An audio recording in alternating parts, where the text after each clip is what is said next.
ولی کس کو مانتے؟ اللہ تبارک و تعالیٰ نے 4 کتابیں نازل فرمائی، اللہ دے دیتا حضرت جبریل سب کی چھتوں پہ، اللہ کے فرشتے بارش برساتے ہیں نا، کتابیں بھی برس سکتی تھی نا، چھتوں پہ گرا دیتا کہ لو پڑھو، لیکن اللہ نے کتابیں 4 بھیجی، نبی 1 لاکھ کم و بیش 24,000 عطا فرمایا۔ فرمایا کتاب پڑھنی ہے پر جب جلوہ دیکھنا ہے تو میرے مصطفیٰ کا دیکھنا ہے، حضور کے نور کی روشنی میں تم نے قرآن مجید کو پڑھنا ہے۔ وہ بھائی سمجھ نہیں ہے، میں آج تک سمجھ نہیں آئی، آج تک، کہ گاڑی کا پتہ ہے کہ اس کی ہینڈ بریک کہاں ہے، اس کا کلچ کدھر ہے، اس کی فلاں چیز کدھر ہے، پھر بھی ایک استاد پیسے بھی لیتا ہے، 15 دن ساتھ بھی بٹھاتا ہے، پھر طریقہ سکھاتا ہے۔ جب ایک چھوٹا سا کام بغیر استاد کے نہیں آتا تو دین بغیر استاد کے آ جائے گا؟ اور دین کے مسئلے باریک ہیں، یاد رکھیں، شیطان حملے کرتا ہے، باریک بات ہے۔ تکبر والا جنت میں نہیں جائے گا، ریاکاری والے کی عبادت قبول نہیں ہوگی، حسد والے کے اعمال ضائع ہو جائے، جھوٹ بولنے والے کو حضور نے فرمایا میں اسے مومن ہی نہیں مانتا۔ اب یہ ساری چیزیں جو باطنی نقص ہیں، یہ بیماریاں ہیں باطن کی، آپ اگر دوائی نہ لیں تو آپ کے جسم کی بیماری نہیں جاتی، درویش کے پاس نہ جائیں تو آپ کی روح کی بیماری نہیں جاتی۔ جھوٹ نہیں چھوٹ سکتا، بدی نہیں چھوٹے گی۔ ہم نے دیکھا ہے تھوڑی دیر کے لیے لوگ مسجد آتے ہیں، نماز شروع کرتے ہیں، عمرہ کر کے آئے تو شروع ہو گئی، تھوڑا سا حج کر لیا شروع ہو گئی، خدا نہ خواستہ گھر میں کسی کا انتقال ہو گیا تو نماز شروع ہو گئی، تو ٹھیک کریں، لیکن وہ بعد میں چھوڑ جاتے ہیں۔ قائم کون رہتا ہے؟ قائم وہ رہتا ہے جس کے پیچھے کوئی قائم رکھنے والا ہوتا ہے۔ موبائل بند ہو جاتا ہے اگر بیٹری اس کی چارج، ہم اللہ والوں کے پاس جاتے ہیں، ان کی 2 باتیں بیٹری چارج کر دیتی ہیں، وہ ہمیں بتاتے ہیں کہ جینا کس طرح ہے، انسانیت کیسے تم نے اپنے اندر پیدا کرنی ہے، تم نے اللہ سے ڈرنا کس طرح۔ ان کی باتیں دلوں کو نرم کرتی، ان کی گفتگو انسان کو بدل دیتی، ان کی صحبت میں بیٹھنے والا بڑا آگے جاتا ہے، جو ان کی خدمت عالی مرتبت میں رہتا ہے اللہ اسے اسی طرح کا رنگ عطا کرتا ہے۔ سنیں میرے نبی پاک سید عالم علیہ السلام کے صحابی حضرت ابو ذر غفاری نے پوچھا حضور ایک بندہ نیک لوگوں سے پیار کرتا ہے پر ان کی طرح کے کام نہیں کرتا، اس کے بارے میں حکم کیا ہے؟ کوشش کرتا ہے پر غلطی رہ جاتی ہے، پر پیار سچا کرتا ہے۔ تو آپ ترغیب و ترہیب پڑھیں، میرے رسول پاک نے فرمایا جو جس سے پیار کرے گا جنت میں اسی کے ساتھ کھڑا کیا جائے گا۔ کہہ رہے ہیں کہ حضور عمل نہیں کرتا، ایک مرشد کامل، لیکن میرے بھائی جو رب کریم کے بندے تھے ان کا رشتہ اصلاح کا رشتہ تھا، پیر کے ساتھ رشتہ اصلاح کا رشتہ ہوتا ہے۔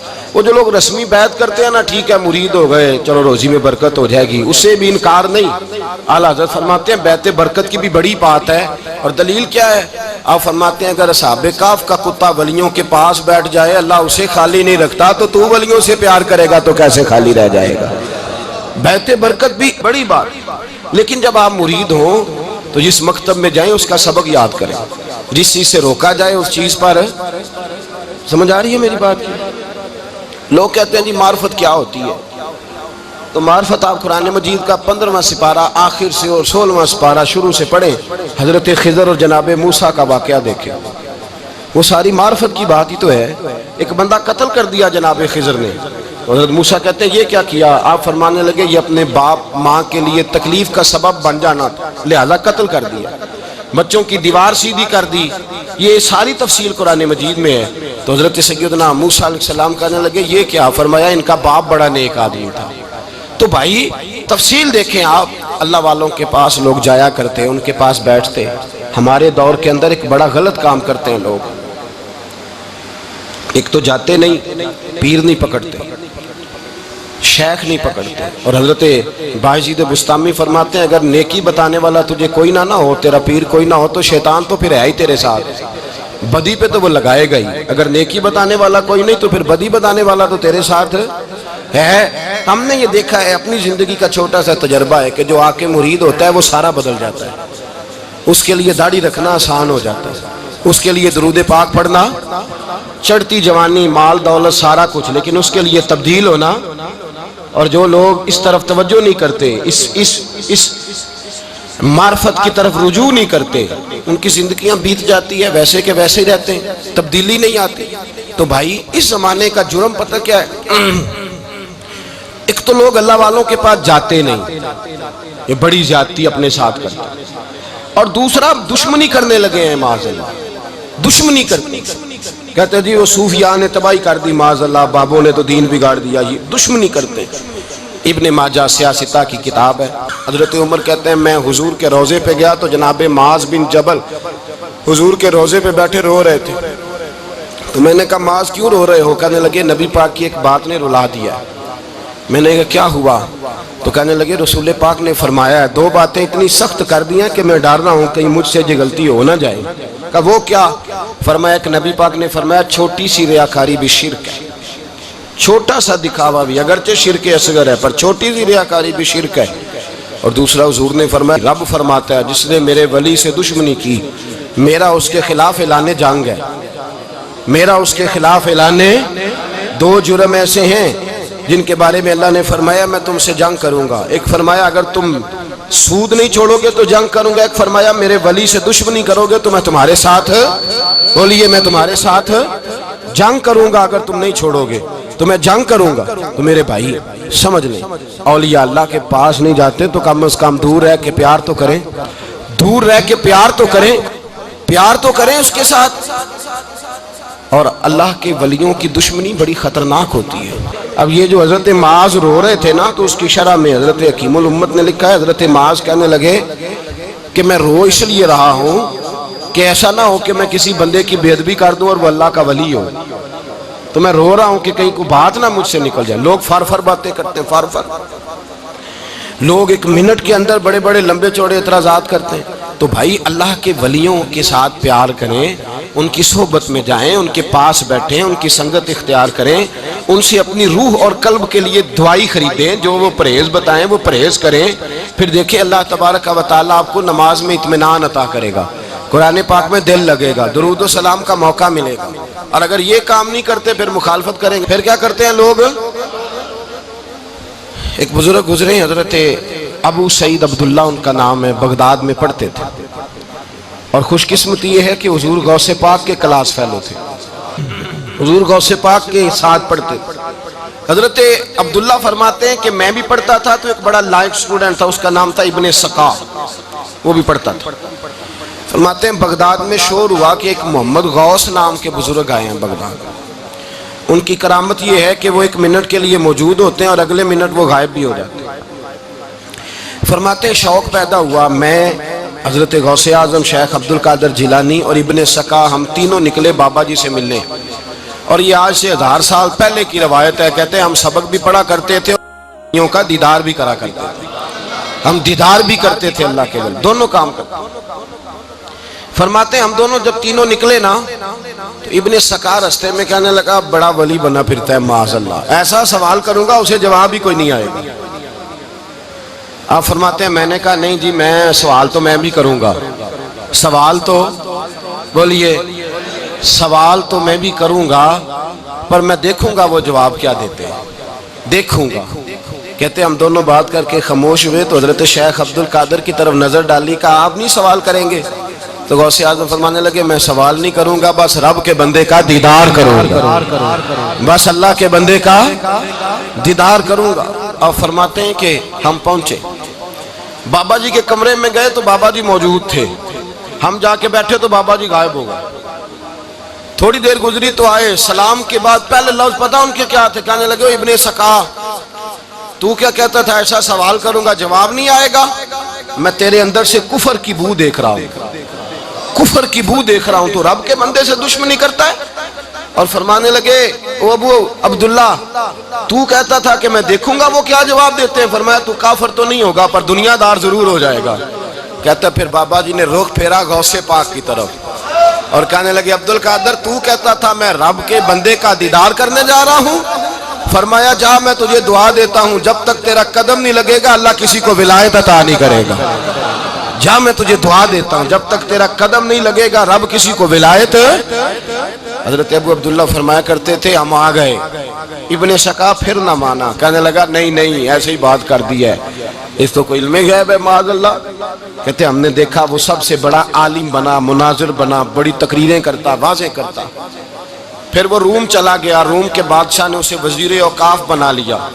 پھر ایک دن روم کے اس عیسائی بادشاہ کی بیٹی اسے پسند آ گئی، کہنے لگا میں نے شادی کرنی ہے۔ کہتے ہیں بادشاہ کہنے لگا کر دوں گا شادی، پر تجھے عیسائی ہونا پڑے گا۔ کہتے ہیں مارا قسمت کا معاذ اللہ ثم معاذ اللہ، نقل کفر کفر نہ باشد، عیسائی ہو گئے۔ آپ فرماتے ہیں مجھے بھی ایک بادشاہ نے بلا لیا، اس نے مجھے بھی ایک عہدہ دے دیا، میری بھی دنیا میرے کانوں تک آ گئی، بڑی جان چھڑاتا ہوں دولت سے، مال سے، شہرت سے، پر میری چھوٹتی نہیں۔ آپ فرماتے ہیں ہوش اس دن آئی جس دن بغداد کے منبر پر بیٹھ کر اور 70,000 کے مجمع میں کھڑے ہو کے غوث اعظم نے فرمایا آؤ بھائی، جس نے ولایت لینی ہے عبد القادر کے پاس آؤ، میں قدم رکھتا جاؤں گا، اللہ ولایت عطا کرتا چلا جائے گا، آؤ میرے پاس میں ولایت دیتا ہوں۔ ہر مشکل دی کنجی یارو ہاتھ مرداں دے آئی، تے مرد نظر کرے جس ویلے مشکل رہے نہ کائی۔ لوگ دشمنی کرتے ہیں، اللہ والوں سے اللہ ملتا ہے، اللہ کے بندوں سے معرفت کا حسن ملتا ہے، اللہ کے بندے بیعت اپنی کرتے ہیں، جھکاتے اللہ کی بارگاہ۔ اللہ تبارک و تعالیٰ کے بندوں کے پاس بیٹھنے سے رسول اللہ کا پیار ملتا ہے، اللہ کے بندوں کی صحبت حضور کے دروازے تک لے جاتی ہے، رب کریم کے بندوں کی صحبت عاجزی سکھاتی ہے، اللہ کے بندوں کے پاس بیٹھنے والے اللہ اللہ کرنے لگتے ہیں، رب کریم کے بندوں کے پاس بیٹھنے والوں کو سجدے کا نور حاصل ہوتا ہے۔ اور میرے بھائی اگر تو نے کسی کے ہاتھ میں ہاتھ دیا ہو تو ملے گا کیا؟ ملے گا کیا؟ خواجہ نظام الدین محبوب الہی رحمت اللہ علیہ کھڑے تھے تو ایک آدمی حلوائی کی دکان پہ کچھ چیز لینے آیا، کوئی درویش سادہ سا آدمی چھوٹی سی مسجد سے نکلا، حلوائی سے کہا دے دے، حلوائی کہا چل دوڑ جا، تو روز آگے کھڑا ہو جاتا ہے، جب سارے آتے ہیں تب آیا کر، غریب گاہک نا، تو حلوائی نے جھڑک دیا، اس درویش کو جوش آ گیا، کہنے لگا میرے ساتھ بدتمیزی نہ کرنا ورنہ میں تیری دکان الٹ کے رکھ دوں گا، میں تیری دکان الٹ دوں گا۔ کہنے چل دوڑ جا، بڑے دیکھے ہیں تیری طرح کے دکان الٹنے والے۔ حضرت نظام الدین محبوب الہی گزر رہے تھے، حلوائی کی نظر پڑی تو دوڑ کے دست بوسی کرنے آیا، کہنے لگا حضور السلام علیکم۔ آپ فرمانے لگے اس کے ساتھ بد اخلاقی نہ کر، تیری دکان واقعی الٹ جائے گی۔ کہا حضور کس طرح؟ یہ تو ایسے ہی سادہ سا ہے۔ آپ فرمانے لگے یہ بھی سادہ ہے، اس کا پیر بھی اسی طرح کا ہے، پر دادا پیر بڑا باکمال ہے، وہ جس کے ہاتھ میں اس کا ہاتھ ہے وہ بڑا باکمال ہے۔ فرمایا وہ تیار کھڑا ہے، وہ کہتا ہے چلو نالائق ہوا تو کیا ہوا، بچہ تو ہمارا ہی ہے نا، کہہ دے گا تو الٹ دیں گے، بچہ تو ہمارا ہی ہے نا، مجھے دشمنوں نہ چھیڑو، میرا ہے کوئی جہاں میں ابھی پکار لوں گا، نہیں دور ہے مدینہ۔ یہاں کوئی لاوارث لوگ بستے ہیں، خدا کے فضل سے ہم پر ہے سایہ غوث اعظم کا، ہمیں دونوں جہاں میں ہے سہارا غوث اعظم کا، خدا دے گا منادی حشر میں یہ قادریوں کو، کہاں ہے قادری کر لے نظارہ غوث اعظم کا۔ اور اس سے مراد ہر پیار کرنے والا ہے، صرف سلسلے میں آنے والا نہیں، ہر پیار کرنے والا قادر۔ بھائی سمجھ لیں، یاد رکھیں، اس بات کو پرکھیں، اللہ والوں کی صحبت تو انسان کو کمال کر دیتی ہے، وہ تو نواز دیتی ہے، وہ تو نورن۔ ایک بات اور ہے، کچھ لوگ کہتے ہیں کتنی فرما برداری کرنی چاہیے پیر کی؟ میں نے کہا وہ روحانی طبیب ہوتا ہے، ایک ڈاکٹر سے دوائی لے کے بندہ ایک ڈاکٹر سے دوائی لے تو پھر ساتھ اگلی دکان پہ بھی چلے جانا چاہیے، کیوں جی؟ کی پتہ کتھوں رام آ جائے، ایک سے دوائی لی پھر ساتھ ہی اگلی دکان پہ، پھر اس سے اللہ جانے کہیں سے شفا مل جائے، کدھر سے شفا مل جائے۔ اور بھئی ایسے نہیں ہوتا، دوائی تو ایک حکیم سے کھائے گا، ایک ڈاکٹر کی کھائے گا، جو پرہیز بتائے گا وہ پرہیز، اگر طبیعت ٹھیک نہیں ہوگی تو دوبارہ جائے گا، وہ کہے گا میں نے تیری دوائی بھی بدل دیا، تیری پرہیز بھی بدل دی، اور ایک وقت آئے گا کہ انشاءاللہ شفا۔ حضرت علی بن ہیتی حضور غوث اعظم کے خلیفہ تھے، ان کے مرید تھے علی بن جوسکی نام تھا۔ حضرت غوث اعظم رضی اللہ تعالیٰ عنہ اپنے خلیفے سے ملنے آئے تو آگے سے ان کے بھی اپنے مرید کو کہا کہ چل پیر صاحب کے قدم دبا۔ وہ غوث اعظم کے قدموں میں بیٹھنے کی بجائے اپنے پیر کے قدموں میں بیٹھ گئے، دبانے لگے، ڈانٹا، کہنے لگے تیرا دماغ ٹھیک ہے، چل حضور غوث اعظم کے قدم دبا۔ وہ پھر اٹھے، گھوم کے پھر ان کے پیروں میں بیٹھ گئے۔ تو حضرت علی بن ہیتی نے جلال کیا، فرمانے لگے تجھے خیال نہیں آتا میں تو اب تجھے غوث پاک کے سپرد کرنے والا ہوں، تیری زیادہ تکمیل ہو جائے۔ جب یہ بات کہی تو حضرت علی بن جوس کی رو پڑے، چیخے مار کے روئے، وہ روئے تو غوث پاک بھی روئے، اور فرمانے لگے علی بن ہیتی اسے مجھے نہ دے، یہ جس پستان سے دودھ پینے کا عادی ہو گیا اب اسے کسی اور جگہ مزہ نہیں آئے گا، اسے یہیں رہنے، یہیں رہنے دے. بڑا اعتراض ہے لوگوں کو بہشتی دروازے پر. بہشتی دروازہ کہتے ہیں جنت اتنی اونچی تھی نیچے کیسے آ گئی؟ میں نے کہا تم نے پڑھا نہیں نا قرآن و حدیث. جنت بڑی اونچی تھی پر میرے نبی نے فرمایا میں نے ماں کے قدموں کے نیچے لا کے رکھ دیا. تم نے پڑھی نہیں نا، اصل میں پڑھی نہیں. تمہیں کیا پتا کبھی کسی چیز پہ اعتراض. ہم تھوڑا کہہ رہے ہیں کہ جو بہشتی دروازے سے گزر گیا ایک فضیلت ہی ہے نا جی. ایک ہر مسجد جنت ہے کہ نہیں؟ بولے. حضور نے فرمایا جنت کی کیاریوں کے پاس سے گزرو تو کچھ کھا لیا کرو. جب ہر مسجد جنت ہے تو بابا فرید کی مسجد جنت کیوں نہیں ہو سکتی؟ عجیب چکر ہے. اور بندے بھی کہتے ہیں وہ جی فلانا گیا تھا تو کہتا ہے میں جنتی ہوں. بھائی کس نے کہا؟ بلکہ ایک بڑی اعلیٰ حضرت کے ایک مرید ہوئے مولانا حشمت علی خان صاحب. حضرت مولانا حشمت علی خان صاحب رحمۃ اللہ تعالیٰ علیہ نا پاک پتن سے واپس آ رہے تھے تو بس کی چھت پہ بیٹھے تھے. تو کہتے ہیں رستے میں نا ایک دو بندہ آ گیا جس کو تنقید کی عادت تھی اللہ والوں پہ. مجھے کہنے لگا مولوی کہاں سے آ رہے ہو؟ میں نے کہا پاک پتن شریف سے. پاک پتن سے. کہنے لگے میرے کپڑے سونگنے لگا.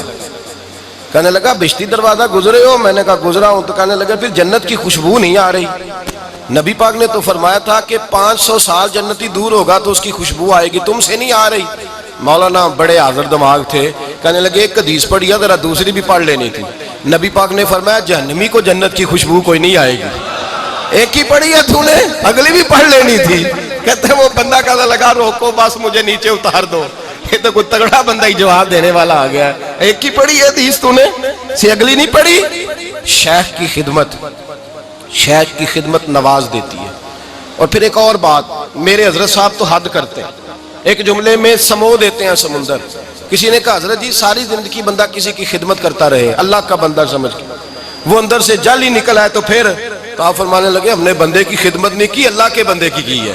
تو اجر کس نے دینا ہے؟ بولے. اول تو ایسا ہوتا نہیں، اول تو ایسا طلب پیدا کریں. آج لوگوں میں طلب نہیں. کہتے ہیں بڑیاں جگہ تے گیا ملیا کچھ نہیں. میں کہتے تیرے تے طلب نہیں پائی. طلب ہو تو کھانے کا مزہ. اعلیٰ حضرت فاضل بریلوی کا پیر خانہ مارہرہ شریف، وہاں کے ایک بزرگ تھے آل محمد ان کا نام تھا. ان کے پاس ایک بندہ آ گیا پڑھا لکھا بڑا سیانہ. کہنے لگا بابا میں نے بڑی خانقاہیں بڑے آستانے دیکھے پیر کوئی نہیں ملا. آپ مسکرائے. آپ فرمانے لگے تیری نیت ہی نہیں تھی پیر پکڑنے کی، ارادہ ہی کوئی نہیں تیرا پروگرام نہیں تھا. ورنہ تو بڑے بڑے کامل لوگ ہیں، تیرے اندر طلب ہی نہیں. اندر کچھ شے خالی ہوگی تو کوئی معرفت کا نور آئے گا. تو خود بھرا ہوا ہے. کہنے لگا جی بڑی طلب ہے. آپ فرمانے لگے تجھے کہا ہے نا کوئی نہیں. کہنے لگا حضور ہے. آپ فرمانے لگے چلو رات سو جاؤ خانقاہ پہ سویرے بات کریں گے. مرید کو کہنے لگے اسے 5 کلو مچھلی دو اچھی بنا کے. مریدوں نے مچھلی دے دی، پانی کوئی نہیں دیا. ساری رات تڑپتا رہا اور باہر سے کنڈی بھی لگا دی.